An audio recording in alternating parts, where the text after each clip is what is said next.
That was not dark yet, but it's getting there. From the comeback album Time Out of Mind from the Wonder Boys soundtrack. We loved that movie when we started, watching Michael Douglas play the decrepit Professor Tripp, and now we're there. Now we're Professor Trash. What we loved about that movie, though, was that excitement and sadness of the novel, was that it spoke to us about teaching, and also to know that through this speech we'll have a lot of Bob Dylan quotes from Mr. Waters, a fan of Bob Dylan. But it was about all those things that make us teachers, that makes us people too, that sometimes people forget that we are people and not just a teacher writ large. That there are people, though, like Greg, who I believe take on a legendary status as a teacher administrator, that there's something particularly special about Greg Waters and the best of what we call an educator. It is an honor for me to speak on behalf of my friend, and for some of the younger folks, you know, Greg taught English at Andover High School for over 20 years. He began his career as an English teacher at Turners Falls, Western Mass. I still remember the joke he made the first day when he said, "Yeah, I used to work in Western Mass, so it's great to be back here in Massachusetts."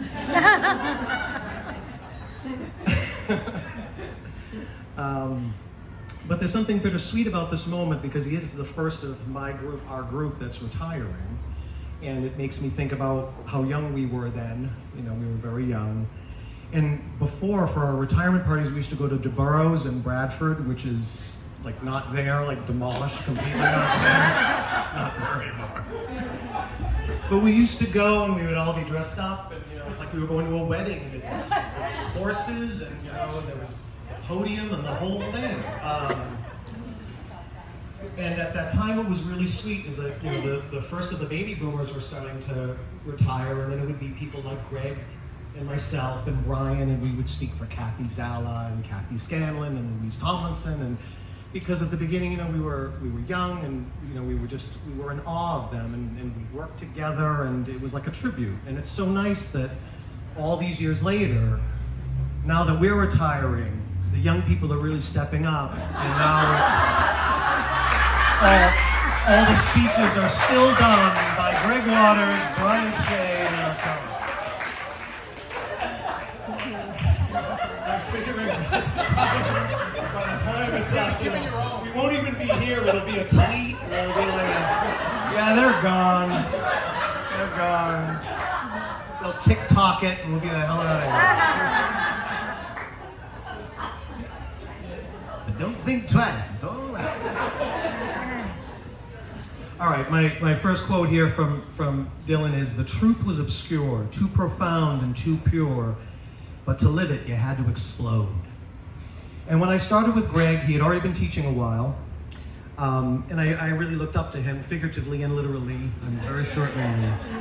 We lived in the same housing complex in Bradford at Forest Acres. It was furnished with what they called the three-toned shack. I was like, "Is this the rug they come with?" And they're like, "Yes." "Can I change it?" Like, "No, this is the three-toned shag rug." Like, it's almost 2000. They still have shag. And we used to go to the Peddler's Daughter. Some of you may remember the Peddler's Daughter. We used to go there all the time. Greg and I used to grade papers sometimes in the afternoons. And after a while, we'd been there. At one point, we noticed a couple was there all the time. Like, look at these losers. They're here all the time. You know, like, I think we know they're here all the time because we're here all the time. But we were young. This was before we were all married and had kids. And, you know, our lives were all about teaching. That's all we talked about. That's all we did. We loved teaching. We loved the art of it. We loved, particularly literature. We loved those things. And as Dylan said, a man is a success if he gets up in the morning and he gets to bed at night, because all that he wanted to do is what he wants to do.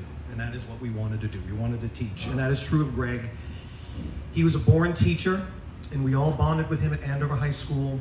We were proctoring the PSATs every year with Judy Rickley. Not for the money, we did it for Judy. We did it for Judy. We went to Bard College and we learned, remember, Creole folk tales and how they connected to the Canterbury Tales with the advisor who hated us. And says, "I'm coming because I'm going to keep my eye on your tech."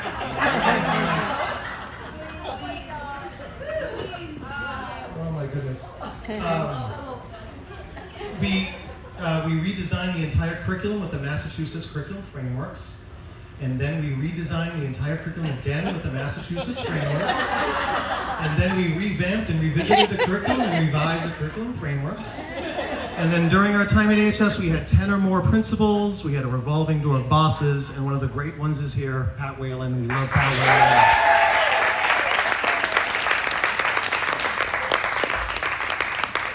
Greg endured, a lot of us endured. Everyone left, and there's a lot of us that we're still here. We're still here after all these years. It's a community, and Greg remained a part of that community. And Greg has a presence that commands respect. He's always been a mentor to me and others. He was a leader long before he was an administrator. When you saw Greg in the classroom, you looked like the kind of work he did with the journal writing or long-term assignments, his seminars, his projects. You thought you were walking in on a college course, and the kids were always engaged with Greg. He always taught at the highest level, whether it was an AP literature course or a college prep freshman class. He always gave them that respect. He had a rapport with the kids where they seemed to feel like they were adults, but they always knew where the line was between teacher and student.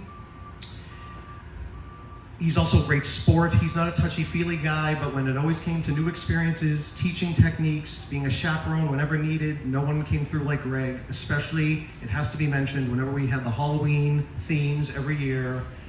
He would not say a word, and he would just show up and wow us all as Hagrid of Harry Potter and Lenny of Mice and Men.